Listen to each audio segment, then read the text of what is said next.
नमस्कार, मैं हूं नीलू।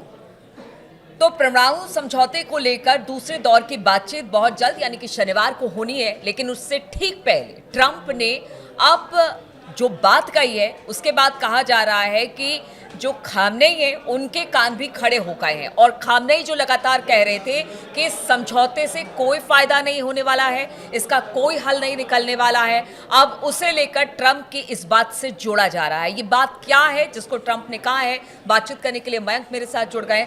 मयंक, ट्रंप की बात जो सामने आई है ठीक दूसरे दौर की बातचीत से पहले आई है।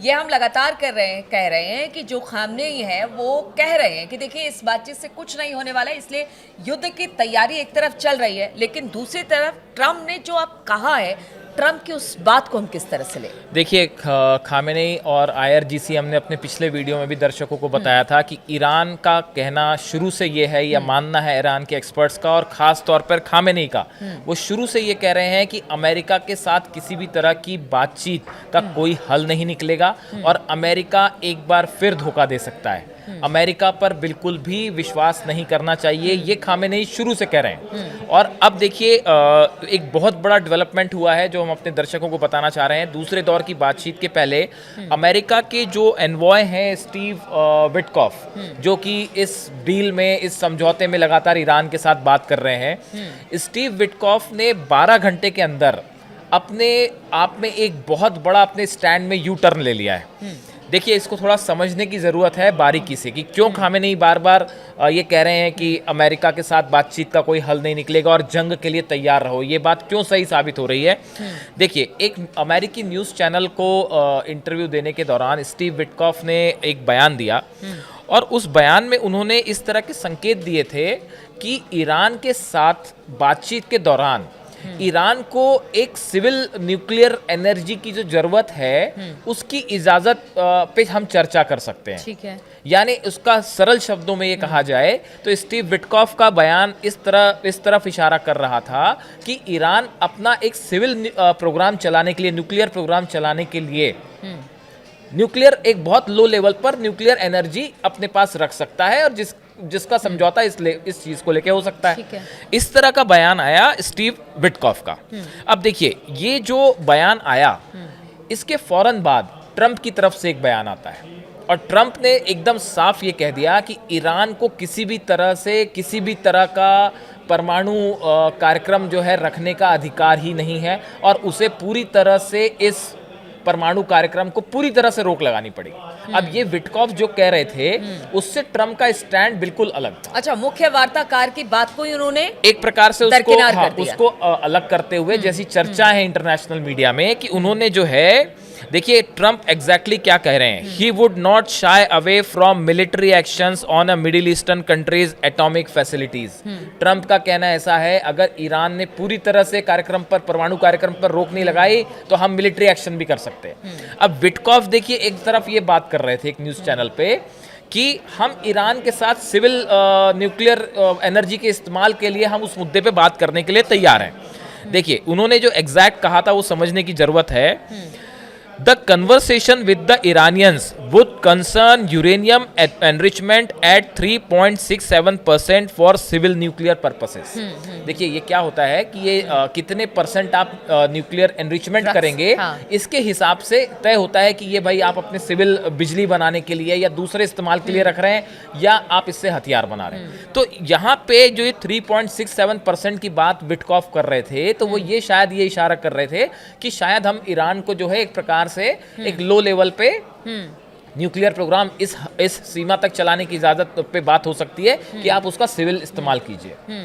लेकिन जब बीच का रास्ता निकालने की कोशिश इस तरह की बात थी जो पहले दौर की बात के बाद, अब देखिए उसके बाद ट्रंप का बयान आता है कि नहीं, इसको पूरी तरह से बंद करना होगा। उसके फौरन बाद सोशल मीडिया में स्टीव विटकॉफ का एक नया बयान आ गया। उनका नया बयान आ गया कि ईरान को अपनी तरफ से पूरी तरह से परमाणु कार्यक्रम पर रोक लगानी पड़ेगी। अच्छा। अब वो भी वही बात करने लग गए, वो 12 घंटे में अपनी पहली बात से पलट गए। यही बात बार बार खामेनेई कह रहे हैं कि ईरान अमेरिका पर विश्वास नहीं हो सकता, ये खामेनेई का कहना है।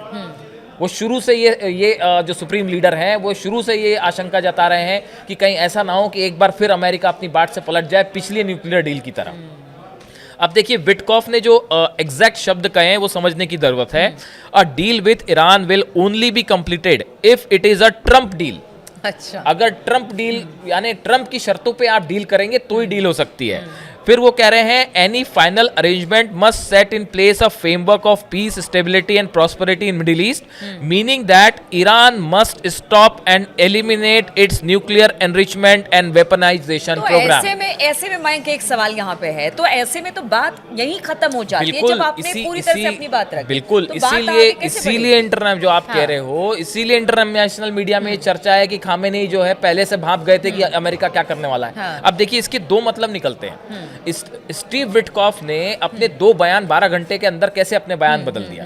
क्या अमेरिका ये चाहता है कि एक पहले फेज की डील होए जिसमें जो है वो सिर्फ न्यूक्लियर जो सिविल एनर्जी है वो इस्तेमाल करने की इजाजत दी जाए ईरान को, और उसके बाद फिर सेकेंड स्टेज की डील हो जिसमें उस पर भी रोक लगा दी जाए?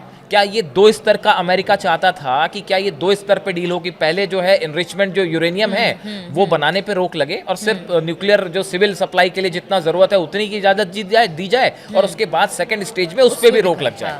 अब देखिए ईरान का क्या कहना है। ईरान का कहना ऐसा है साहब यही जो डील है ये 2015 में ओबामा साहब ने की थी। अब और उसके बाद ट्रम्प सत्ता में आए और उसको वापस कर दिया। तो अब ये जो नई शर्त आप लगाने की कोशिश कर रहे हो ये तो वही डील है जो 2015 में आपने की थी। नया क्या है? तो नया क्या है? तो कहीं ऐसा तो नहीं कि भाई आप जो है इसके जरिए क्या आप ईरान की बैलिस्टिक मिसाइल्स पे भी आप चाहते हैं कि बैलिस्टिक मिसाइल कार्यक्रम भी ईरान छोड़ दे? क्या आप उनकी मिसाइल्स पे भी प्रतिबंध लगाना चाहते हो? अब देखिए इस बीच में एक बहुत ही जबरदस्त खबर निकल के सामने आई है कि पर्दे के पीछे क्या हो रहा है, और हमारे दर्शकों को इसको समझना चाहिए और ये बहुत ही जबरदस्त खबर है। देखिए एक प्रेस कॉन्फ्रेंस हो रही थी रूस में। इसमें रूस की प्रवक्ता से सवाल किया गया कि भाई ये जो न्यूक्लियर डील हो रही है इसको लेके एक अजीब सी चर्चा हो रही है। वो ये चर्चा है कि ईरान का जो एनरिच्ड यूरेनियम है जो ऑलरेडी ईरान ने बना रखा है, तैयार कर रखा है, क्या अमेरिका के साथ कोई ऐसी डील होने वाली है कि ये पूरा का पूरा यूरेनियम उठा के रूस को दे दिया जाए? अच्छा, डील के तहत। देखिए पर्दे के पीछे इतने सारे चर्चाएं हैं, इतने सारे खेल हो रहे हैं जो कि सोशल मीडिया में चर्चा में हैं। तो ये भी एक इस तरह की भी बातें हो रही हैं जो कई न्यूज़पेपर्स ने और कई सोशल मीडिया ने छाप रखा है इसको। ये डील ये कह रही है कि क्या अमेरिका कुछ इस तरह से करना चाह रहा है कि जो इनकी न्यूक्लियर इंस्ट्रूमेंट्स हैं और जो एनरिच यूरेनियम ईरान के पास है इसको हटा के किसी तीसरे देश को दे दिया जाए। तो रूस से पूछा गया, रूस के प्रवक्ता जो थे उनसे पूछा गया कि क्या आप इसके लिए तैयार होंगे? तो रूस के प्रवक्ता ने जवाब देने से मना कर दिया। उन्होंने कहा साहब मेरे को इस बारे में कोई जानकारी नहीं है और अभी हम इस पे कुछ कहने को तैयार नहीं। अगर माइक ऐसा है तो ऐसा क्यों अमेरिका आखिर ऐसा क्यों सोच रहा है? देखिए ये कमोबेश देखिए मन में उठते हैं। अब देखिए ये जो है ये वही बात है। नेतन्याहू क्या कह रहे थे कि लीबिया स्टाइल में डीवेपनाइजेशन होना चाहिए और उसका पूरा प्लांट या तो डिस्ट्रॉय कर दिया जाए या उसको हटा दिया जाए। तो ये कुछ इस तरह की बात है। ईरान पे हमला करना तो उतना संभव और आसान नहीं है कि आप न्यूक्लियर फैसिलिटी ईरान की उड़ा दीजिए। ये बोलना बड़ा आसान है लेकिन करना मुश्किल है। अब देखिए एक बड़ी बात और है, बड़ी खबर कि ईरान के विदेश मंत्री अब्बास अराक्ची रूस जा रहे हैं। अच्छा। पुतिन से मिलने के लिए दूसरे दौर की बातचीत के बीच में। और नई एक खबर आ गई है, सुनते जाइए। आज तो खबरें धड़ाधड़ खबरें हैं। नई खबर यह है कि अगले दौर की बातचीत रोम में नहीं हो रही है। अच्छा, वो ओमान में ही होगी। अच्छा, अमेरिका ये चाहता था, अमेरिका चाहता था कि रोम में बात हो, इटली में बात हो, लेकिन अब वो बात फिर से आ गई है कि ओमान में ही बात होगी और मध्यस्थता में ही बात होगी। अच्छा, ये भी एक बड़ी खबर है। अब अब्बास अराक्ची का रूस जाना इस दूसरे दौर की बातचीत के पहले ये बहुत बड़ा इससे निकल के आएगा कि इस डील का अब क्या होने वाला है। लेकिन अब जो अभी जो फिलहाल जो स्थिति है, जिस तरह से स्टीव विटकॉफ ने अपना यू टर्न लिया है इस पूरे मामले में और अमेरिका फिर उसी बात पे आ गया जो करीब करीब ओबामा एडमिनिस्ट्रेशन की बात थी। इससे 2-3 बात बड़ी अजीबोगरीब हैं जो चर्चा का मुद्दा है, जो एक्सपर्ट्स कह रहे हैं। ये एक्सपर्ट्स की राय हम दोहरा रहे हैं। कुछ लोगों का कहना ऐसा है, क्या विटकॉफ और ट्रंप के बीच में कोई कोऑर्डिनेशन नहीं है? इस तरह के सवाल सोशल मीडिया पे उठ रहे हैं। भाई आपके स्पेशल एनवॉय जो है विटकॉफ, जो डील कर रहे हैं, जो बात कर रहे हैं, वो कुछ कह रहे हैं और ट्रंप एडमिनिस्ट्रेशन की तरफ से कुछ और बयान आ जाता है। दूसरी चीज, स्टीव विटकॉफ को लेकर भी सवाल उठने लग गए हैं। इनका कोई डिप्लोमेटिक एक्सपीरियंस नहीं रहा है। ये सिर्फ गजा पे डील कर रहे हैं और यहाँ डील कर रहे हैं। इसके पहले इनका कोई डिप्लोमेटिक एक्सपीरियंस नहीं था। अच्छा। तो इनको लेके सवाल खड़े हो गए। और तीसरा, क्या अमेरिका की तरफ से वाकई कोई बड़ा प्लान है भी डील के लिए लेके, या है ही नहीं, जो खामेनेई पहले दिन से कह रहे हैं? एक तरह से कह लीजिए कि समय निकालने की जो कोशिश। खामेनी कह रहे हैं हाँ। शुरू से, तो इसीलिए ये चर्चाएं हो रही हैं सोशल मीडिया में कि खामेनी पहले दिन से ही सुप्रीम लीडर ईरान के ये समझ चुके थे कि भाई किसी भी तरह की डील में बड़ा धोखा हो सकता है। इसीलिए उन्होंने कहा कि भाई जंग के लिए तैयार रहिए, एयरप्लेन, फाइटर प्लेन्स तैयार रखिए, मिसाइल्स तैयार रखिए, शिप्स तैयार रखिए, फोर्सेस तैयार रखिए, सैटेलाइट्स पे नजर रखिए, इजराइल में क्या हो रहा है नजर रखिए, B2 बॉम्बर्स डिएगो गार्सिया में क्या कर रहे हैं उस पर नजर रखिए। तो ईरान इसीलिए तैयार है क्योंकि खामेनी को शुरू से ये अंदेशा था कि कभी भी अमेरिका की तरफ से यू टर्न हो सकता है और ईरान के साथ धोखा हो सकता है, इसीलिए ईरान जंग के लिए तैयार है।